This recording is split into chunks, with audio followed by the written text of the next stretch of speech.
നിങ്ങളുടെ favourite shows ഇനി ഒരിക്കലും മിസ്സാവില്ല. ഇപ്പോൾ C5 കാണും നിങ്ങളുടെ ഫേവറേറ്റ് ഷോസ് തികച്ചും സൗജന്യമായി. പക്ഷേ നിങ്ങൾ അതിന് യാതൊരു പരിഗണനയും കൊടുക്കാതെ നിരസിക്കുക ചെയ്തത്. അപ്പൊ പിന്നെ ഞങ്ങൾക്ക് ഞങ്ങളുടേതായ വഴി സ്വീകരിച്ചല്ലേ മതിയാവൂ. ജാതകദോഷം ഒഴിവാക്കാൻ വേണ്ടി ഞങ്ങൾ കണ്ട മാർഗം ഇതാണ്. ജാനകി,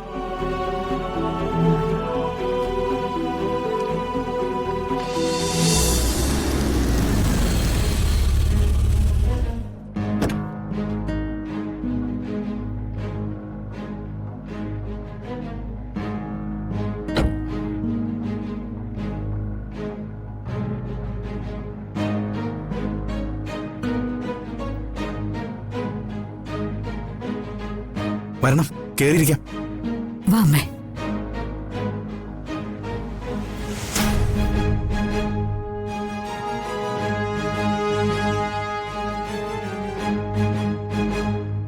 ഇരിക്കണം. ദേവികയുടെ മുത്തശ്ശന് വിടില്ലേ? ഉണ്ട്, ഞാൻ വിളിക്കാം. ആ, നിങ്ങളായിരുന്നു. അനിഷേ, വേഗം പോയി ചായ എടുക്കാൻ പറ. വേണ്ട, ഞങ്ങൾ വന്നത് സിദ്ധുവും ദേവികയുമായിട്ടുള്ള കല്യാണക്കാര്യത്തിൽ നിങ്ങളുടെ തീരുമാനം എന്താണെന്ന് അറിയാൻ വേണ്ടിയാ. തീരുമാനം എന്താണെന്ന് അന്ന് തന്നെ ഞാൻ പറഞ്ഞതാണല്ലോ. ദേവിയുടെ വിവാഹം മറ്റൊരാളുമായി ഉറപ്പിച്ചു കഴിഞ്ഞു. മാത്രമല്ല, നിങ്ങളുടെ ചെറുക്കനെ കുറിച്ച് വ്യക്തമായിട്ട് ഞങ്ങളോടൊന്നും പറഞ്ഞതുമില്ല. എങ്കിലും ഞങ്ങളതറിഞ്ഞു.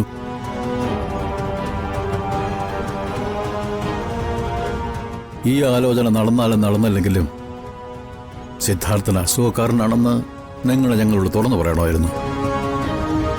അത് പറഞ്ഞിട്ട് വേണമായിരുന്നു ആലോചന മുന്നോട്ട് വയ്ക്കേണ്ടത്. ആ, ഇനിയിപ്പോൾ അതൊന്നും പറഞ്ഞിട്ട് കാര്യമില്ല. നിങ്ങളെ ഓരോന്ന് പറഞ്ഞു വിഷമിപ്പിക്കാൻ ഞാനില്ല.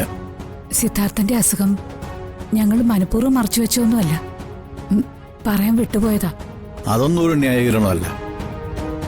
അസുഖത്തിന്റെ കാര്യമായിരുന്നു ആദ്യം പറയേണ്ടിയിരുന്നത്. വേണ്ട, ഇനി അതൊക്കെ പറഞ്ഞൊരു ചർച്ച ഒഴിവാക്കുന്ന നമുക്ക് നല്ലത്. അതെ, ഇനി ഒരു ചർച്ചയ്ക്ക് ഞങ്ങളും ഇല്ല.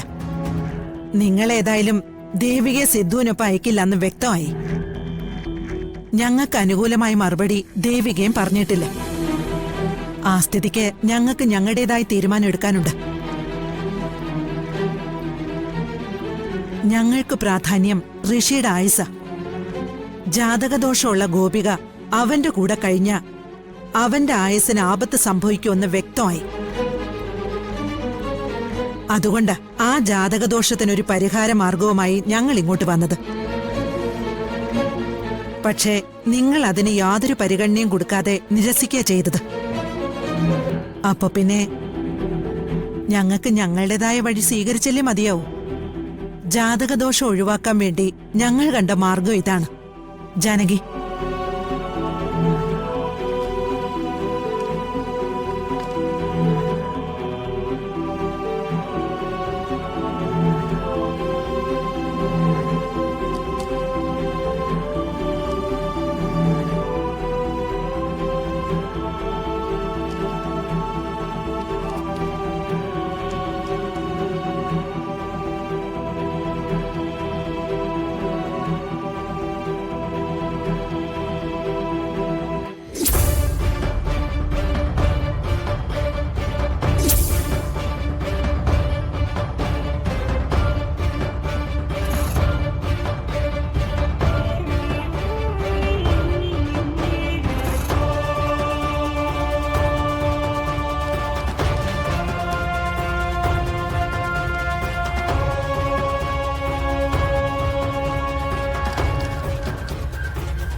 ഇത് ഡിവോഴ്സ് പേപ്പറല്ലേ?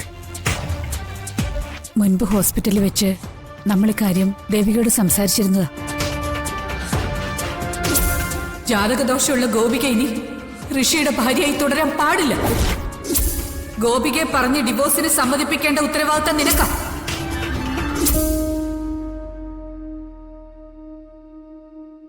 അപ്പോഴാണ് സുലോചന സിദ്ധനെക്കുറിച്ച് പറയുന്നതും ഞാൻ ജാതകദോഷത്തിന് പരിഹാരം തേടി അദ്ദേഹത്തെ കാണാൻ പോയതും അദ്ദേഹം പരിഹാരം ഉപദേശിച്ചു തന്നതും.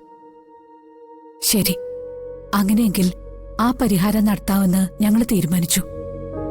അതുകൊണ്ട് ഡിവോഴ്സ് വേണ്ടെന്ന് വെച്ചു. ഇപ്പൊ പരിഹാരം നടത്താൻ നിങ്ങൾ തയ്യാറല്ല. അപ്പൊ പിന്നെ ഡിവോഴ്സ് അല്ലാതെ വേറെ മാർഗവുമില്ല.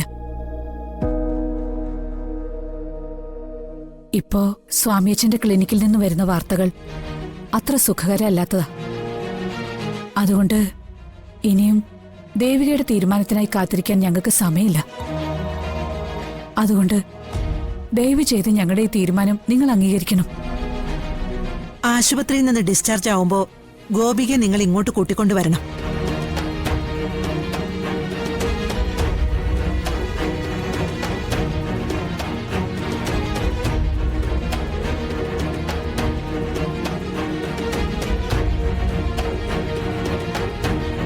ദേവികെ, നീ ഇതുവരെ നിന്റെ തീരുമാനം പറയാത്തതുകൊണ്ട് ഞങ്ങളുടെ ഡിസിഷൻ എടുത്തു. ഞാനന്ന് ഹോസ്പിറ്റലിൽ വെച്ച് പറഞ്ഞതുപോലെ ഋഷിയും ഗോപികയും തമ്മിലുള്ള ഡിവോഴ്സ് നടക്കണം. അത് നടന്നേ തീരൂ.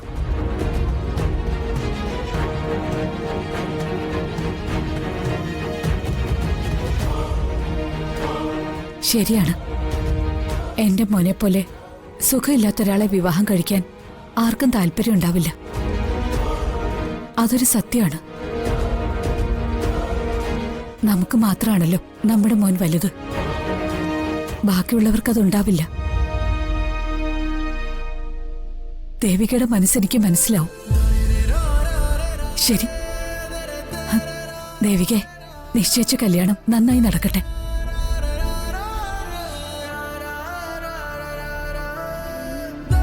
ഞങ്ങൾക്ക് ഏതായാലും ഋഷിയുടെ ജീവിതത്തെക്കുറിച്ച് ആലോചിക്കാതെ വേറെ വഴിയില്ല.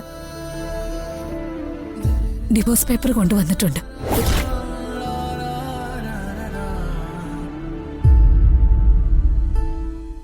ഗോപിക്ക് ഡിസ്ചാർജ് ആയി എത്തുമ്പോ അവളെ കൊണ്ടല്ലോ ഒപ്പിടിച്ചു തരണം.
ഡൗൺലോഡ് ചെയ്യൂ C5 ആപ്പ്. കാണൂ എല്ലാ എപ്പിസോഡുകളും സൗജന്യമായി.